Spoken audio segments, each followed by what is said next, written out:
We're live, allegedly. We are live from Broadstairs, Kent. Hello and welcome. Here is Winford in the background. Nice to meet you all. Winford, say hello to the lovely guests, if anyone. We do believe we have one guest in the room. If you are here, please speak, because we'd love to know that this actually works. Can you hear us? Do we exist? I can see on my screen here the green buttons going up and down a little bit. So is it possible that we can be heard? Or are we just too quiet? Perhaps if I take both headphones just for a second, just let me try that. Okay. We'll see. Hello and good evening. Yes, no, it doesn't make much difference. So try having that headphone. Here we are. So I don't know how it works with the headphones, or well, we don't seem to know who's here, but we have two guests, but no one is speaking to us. So it's just you and me, Winford. Yeah. We're like a loved up old couple. Yeah, well, Isn't that going on the wavelength at the moment, but anyway, we're here. It's all quiet on the Western Front. No, it is racketing up a little bit. So here we are. We have to speak into this microphone device. Hello, microphone. Hello. Can hear you. Can you hear us now? Is this better? Are you there? Captain Kirk, are you there? Are we there? It's the life amongst us. Oh, it's green lights. We are trying to work out how to use this stupid microphone. Our silly technical person is not available. There's some kind of silly filter. Perhaps if we get rid of the filter, let's try that. No, don't know if that makes any difference. You're watching us from the Sinai. Okay. Hello from the Sinai. You're very clear. Okay, right. So let's carry on. We'll just carry on regardless. What's our next topic? Something a bit light-hearted, please. We were talking about the king's crown. Is it too heavy for his head?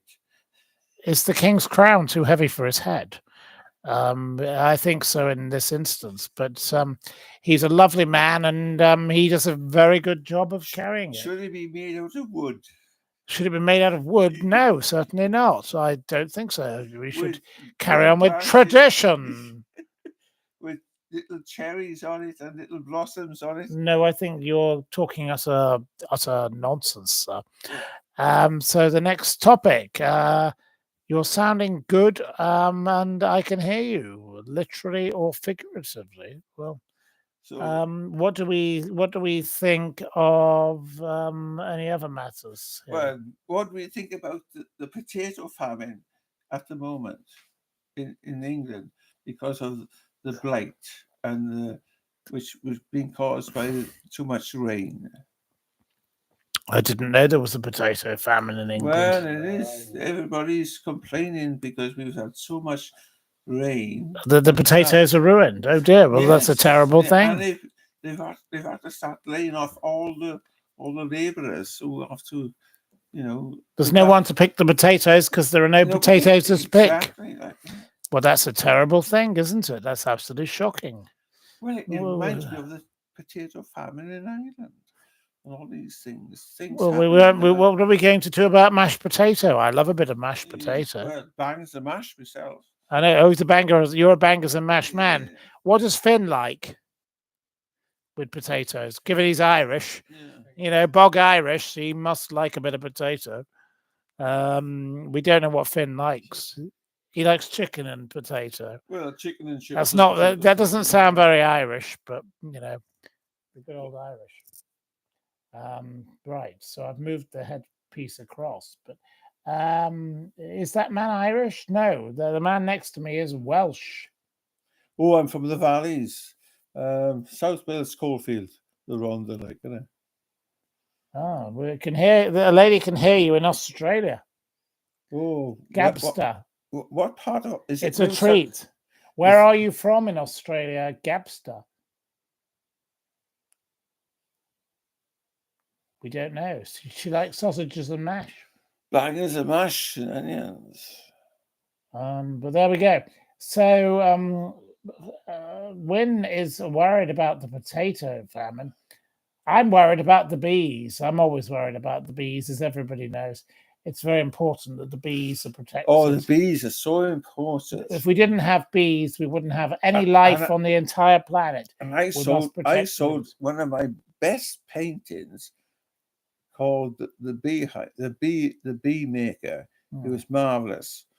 About 3 years ago, and it was done in my friend's garden, and he had this lovely beehive, and he had this like Martian suit on him, all in white, and it was a marvelous spectacle, and it was one of the first paintings I ever sold of the bees, of the beekeeper.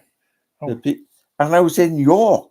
I was in York the other day, and I was in a Japanese gallery, and the lady in there was talking to me about Japanese prints, this, that, and that, because I've been to Japan, this, that, and that.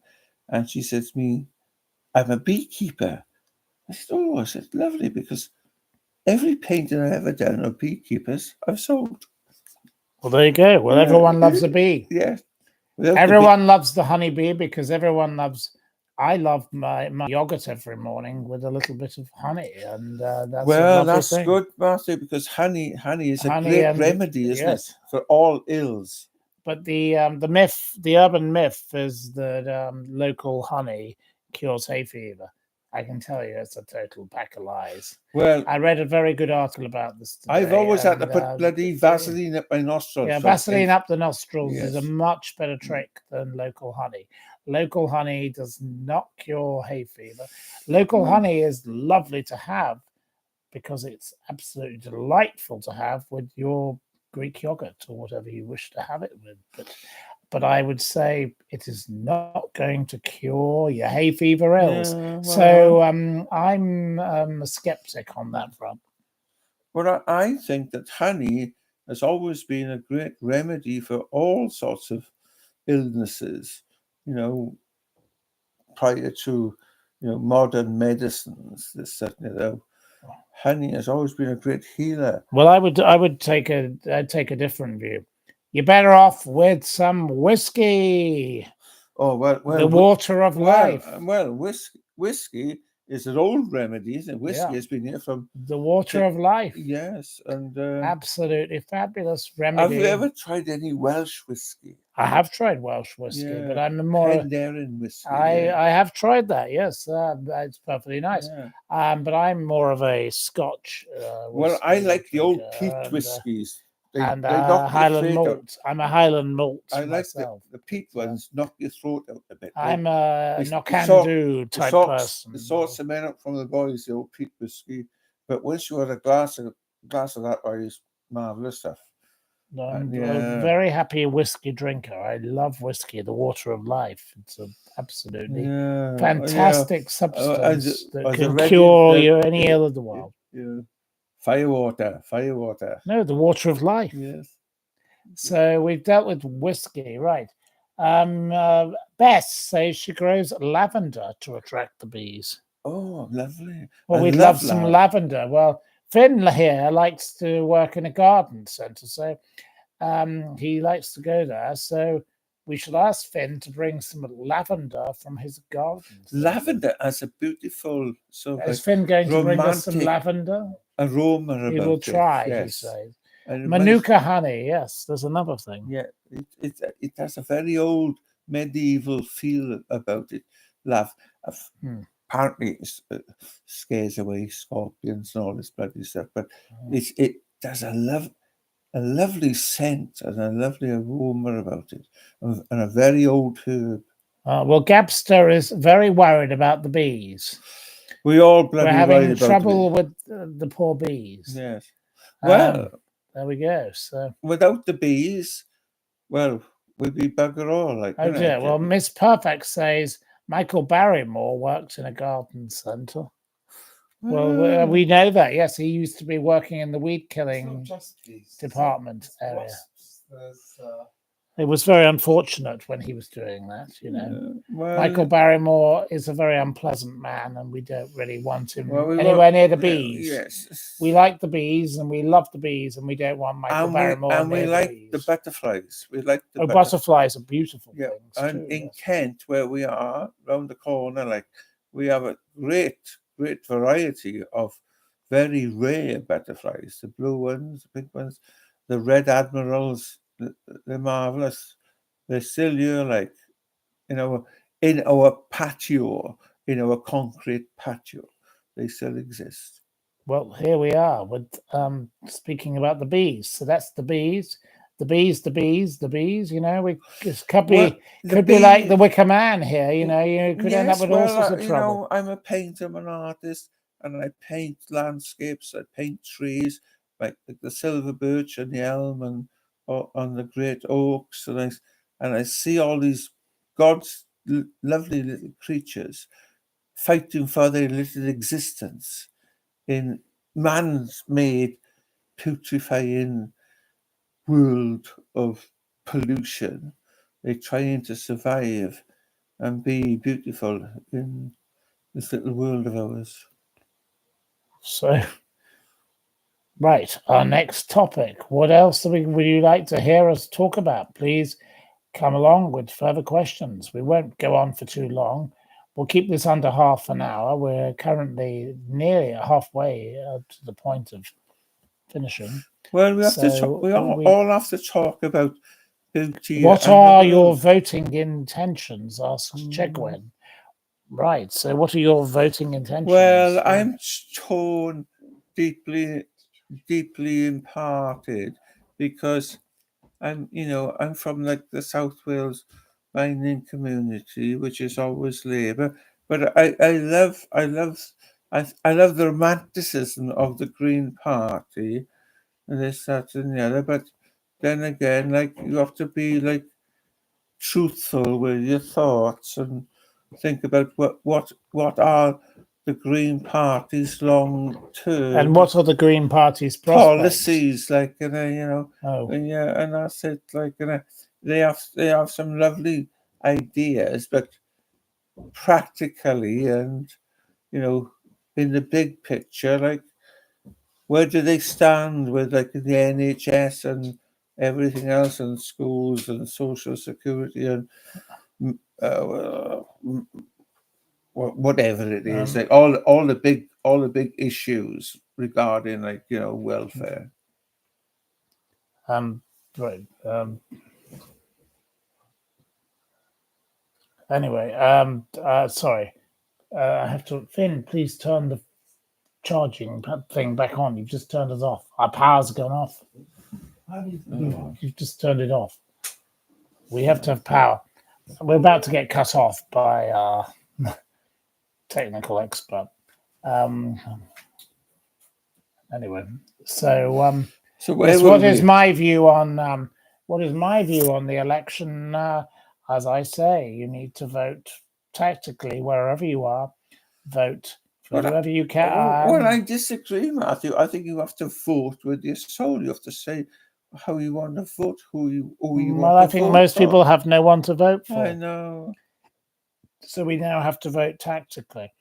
And or your ballot. Well, spoil the ballot or vote for the Liberal Democrat in your area. Or spoil your ballot and get some twat coming in, Well, no, you won't. You won't get that because you're going to get Labour anyway. That's the problem. Well, the Labour candidate here. Well, it's always been a two-horse race, Matthew, isn't it? But in this place, this will be in this locality here. The Labour candidate is a lobbyist for energy companies, and I have completely gone off her because I think she doesn't have the capability of being honest about it. And Open Democracy have written articles exposing her and are links to that, and then they've also written about her involvement with a local councillor. Matthew, Open Democracy is extinct. Nobody talks openly. That's like a dinosaur. Well, unfortunately, Open Democracy have done an article about 25 Labour wannabe candidates, and they're all linked to energy companies and lobbying, and that's something I don't find acceptable. It's all the boys with the money again. And I was asked to ask a question of some other people, Alistair Campbell and Rory Stewart, about what did I think was the most important question of the general election. I said, well, will the scandal of the Labour MPs who are lobbyists be just as bad for the Labour Party in the coming years as the Conservative Party MPs who've taken money from X, Y, and Z? And I think it's just as bad. It doesn't matter what party it's from. Taking money where you shouldn't take it is wrong. I just think you just crossed the bridge there, Matthew, because everybody sees them in that light. Nobody can trust any of them because they're all wearing the same colours. But these Labour people are trying to say they're whiter than white, and that the Conservatives are betting on the election. I couldn't give a damn about people betting on the election. When I bet on a horse, I know that everyone else is betting on a horse and the race is fixed. Well, I think I don't really care about the betting. I think it's disgusting when everybody's concerned about betting on a bloody horse. Small distraction. Yes, when you think of the bigger problems that's going on in the world with... Well, the bigger problems that are going on in this election. Diane Abbott. Oh, well, whatever, but... Diane bloody Abbott. I mean, they're just pimples, people know that it's a distraction. Yes, it distracts from the real issue. It's a distraction for the people with money to get back into power again, Shameful. Yeah, well, absolutely wrong. So no, I'm not interested in the betting on the election. I couldn't give a damn about that. Mr. Farage going on about Russia. What do we think about that? Well, it's easy for him to sit outside it and say, oh, well, the EU, propagated the war with Russia and Ukraine, because, EU expansionist policy. He knew all about this. Everybody knows about this. Putin wanted his fucking ground back years ago, But we the West have been a little bit arrogant. I mean, that was the old Soviet Union army there, but it's a civil war out there. But that's been going on for donkeys years. Anyway, we have a new person in the room. Hello to Nav Singh. Hello to my old friend Nav. Nav, this is Winford, and you should jolly well come and visit Winford, Nav. So, I hope you get your motor out and motor down. You say hello. Well, we've given you. Lovely. There you go. Give a hello to Nav. Hello, lovely. Hello to the Nav. Hello, Nav. Nav and family. Loads of hearts going up, there's lots of hearts. Yeah, well, we're trying to do the best to keep the peace, love, isn't it? That's the main thing. Nav's a man. Yeah, whatever. Anyway, there we go. Am I pleased with Farage's return, asks Chigwin. Not really. It's not. He's not made a return. He's never been away. He's just been a complete pest and a petulant pest for the entire time he's ever existed. Nigel Farage is the most boring, tedious twerp I've ever come across. I'm very glad that my friend Peter Godwin, the late Peter Godwin, threw him out of his restaurant. He said, I don't want you in my restaurant because you're a bigot. And that's exactly what he is. Awful man. Hope he loses spectacularly. He'll probably win 3 to 5 seats, but he may control the balance of power. That is a very worrying thing. Farage is a scary, scary man because he is in the pockets of Russia and Trump. And we as a nation should fear this. It reminds me of Oswald Mosley. He's like, he pipes on both sides. Yes. Yeah, he's a Mosley man. Yeah, he runs. He's a massive- chancer who Yes. he's a Yeah. grubby little He scrubber. reminds me of Oswald fucking Mosley, like, Yes, we don't like him. No. So He will jump ship at any time. you say every time we mention the word election, we should have a drink. Well, every time we mention the word election, you should have a drink, Miss Perfect. That's cheers to you, and cheers to me, and cheers to me if we disagree. So cheers to you, Miss Perfect. Election. There we go. Yaki da. Yaki da comes from my Welsh friend. Right, but chin chin. And Finn is sitting here very quietly, being patient in the background. He's gone very quiet. We haven't spilt anything on this particular episode. We do apologise. He hasn't had any magic mushrooms. He's all right.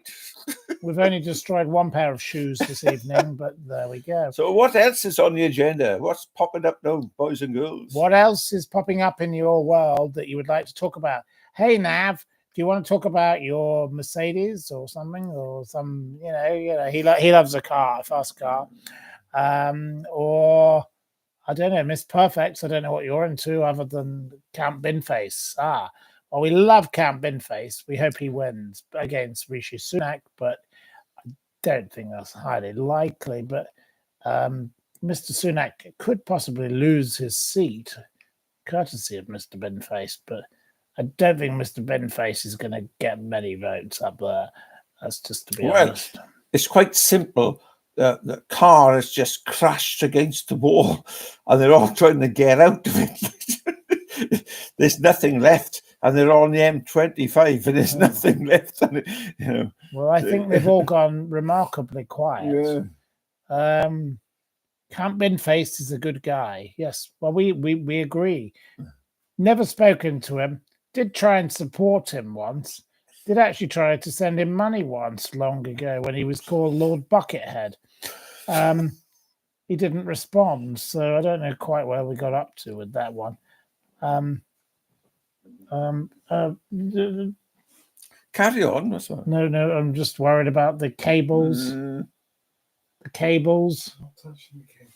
You are. So we're always in a difficult position at the moment with a general election around the corner, and a lot of people not knowing where to vote or what to vote for, and this, that, and the other. I think it's the most precarious election we've had since the Second World War, and people don't realise the ramifications of this, especially the young people, because the young people are so sort of like mesmerized by social media, this, that, they don't understand. But so many young people I know are enthusiastically I hope casting their postal votes. Hopefully, I think so. But it was very unpleasant today. But there's a lot of people out there who haven't really bloody voted as well, Matthew. But it was very unpleasant today to see older people attacking younger people for casting a postal vote, saying, well, why should they cast a postal vote?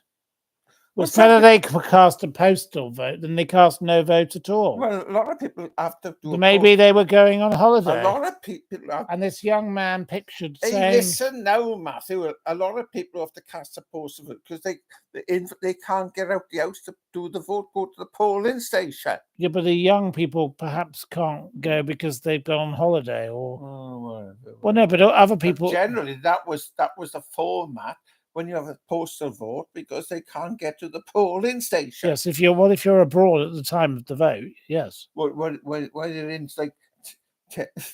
I have no problem with that. I'd rather... Look, people should be made to vote. But if fucking Tories on Teams voting. But as they say, if they don't vote at all, they should be fined £1,000. Fucking right on, job on. Every single person should be fined £1,000 minimum. And should go to the local. Not 100. And they should go into the coffers of the local. And they should get a criminal record. And they could fill up the potholes in the roads. Oh yeah, they could be given community service.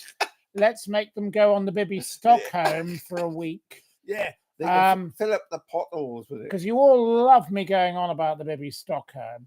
Now, I'd love to fill up the BBY Stock Home, as you all know. That that dreadful boat that, the dreadful Boris Johnson, Rishi Sunak governments have docked in England. Let's fill it up with some real bad people. Now, let's begin. Let's begin. We can easily think of the leading contender, Michelle Mone, the PPE profiteer. Let's chuck in her hubby, the chubby hubby, Mr. Barrowman, Dougie Barrowman. He can go on board too. So that's two. They're two freebies on the boat. We'll give them a free pass. They love a yacht. They had a super yacht of their own, a mega yacht, a gin palace, whatever you want to call it. So they'd feel quite at home on the BBY Stock Home. Then let's chuck in a couple more. Let's have David Sullivan, their dear friend, football Tyson, and maybe a man. Ronnie Sullivan's dad. No, David Sullivan, football club owner. Yeah. He's a man currently facing a few investigations, along with his dear lady fiance, Ampika Pixton, who runs a care home where she conveniently, as Byline Times has recently exposed, gets £10,000 per week for every child living in that care home. God. A charming example of yet more greed in Britain. And great friends of the same woman. We need more the people. Associate of the dildo flogger, that is Karen Brady. Matthew, we need Brady. more people like you, but we need more people like you. But So they can all go aboard the BBY Stock Yeah. Home. Put these people all on this boat. Yeah. And send them down the Ganges. Yes, that is what we want to do. Wave them So away. we've given you a beginning of the BBY Stock Home. And we can have a big festival in the Isle of Wight again. Float it away. I do apologise for the noise coming from above, but friend Finn has decided to go to bed. So he has gone to sleep. So have we got any more important questions to be asked? Yes, more important questions. We are at 27 minutes, so you've only got 3 minutes more of questions until it's time for us to go. Are we talking about the hangman in Buckingham Palace? Are we talking about the new king? Are we talking about the new coinage? Are we talking about where are we going with the Didn't money? they sell? Oh, we're getting rather a lot of noise from above. I do apologise. It is not an earthquake. It is just a nightmare set of noise. So we're all settling down for a nice Monday night. Can you sing? Oh, in my heart I believe I can sing. Where I'm beginning to the end I will sing.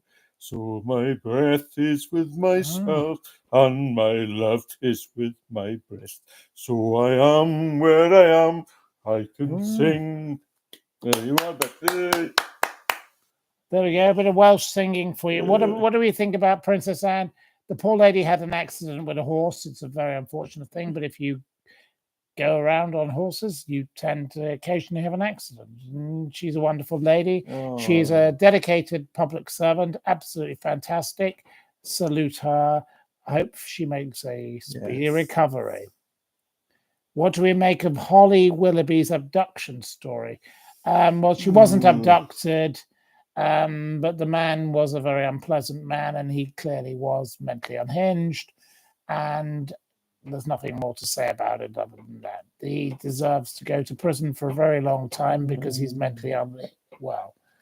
Well, into hospital. Like I'm very sorry about the noise from above. All right, there we go. What a lovely evening. Is this live from a care home? Hello? Yes, it probably is. It may as well be live from a care home. But we're not in care, so we care for one another. We're good friends, that's all. Au revoir. Diolch yn fawr. Rwy'n falau da iawn. Nos da, nos yn bra. So, what else would you like to know next? You've got 1 minute left. Well, we've got potential of a government or the potential of a non-government. I don't know which is the best. Jen Wilson says it's a great show this evening. Well, I want to say thank you very much to you all. Thank you very much for your fine company. We've had a lovely time. We have spilt red wine on the carpet, but we did clear it up. Well, but we've got plenty much left in the bottle, my friend. We've got plenty more left to say. And we haven't got, was it foot trench? We haven't got foot trench yet. We've got somebody else wandering around looking a bit lost. I do apologize for that, but who's going to get the Chinese takeaway for the after? Oh, yaki da. We like that, bye. Well, we'd love a Chinese takeaway, but I don't think I'm a Madras man. I'm a Madras. I doubt it'd still be open at this hour in this locality. That's nice. Right. That's a lovely comments. Well, thank you very much. Yeah. And we'll say thank you very much and good night before we have any more chaos coming from above. Thank you and sleep well, sleep tight. Yeah. Don't let the bed bugs bite. And see Matthew's picture I painted of him this morning. We're going to share that tomorrow morning when we return, but don't have nightmares. Take care. Sleep well, sleep tight. Take care. Good night. Bye-bye. Thank you to you all.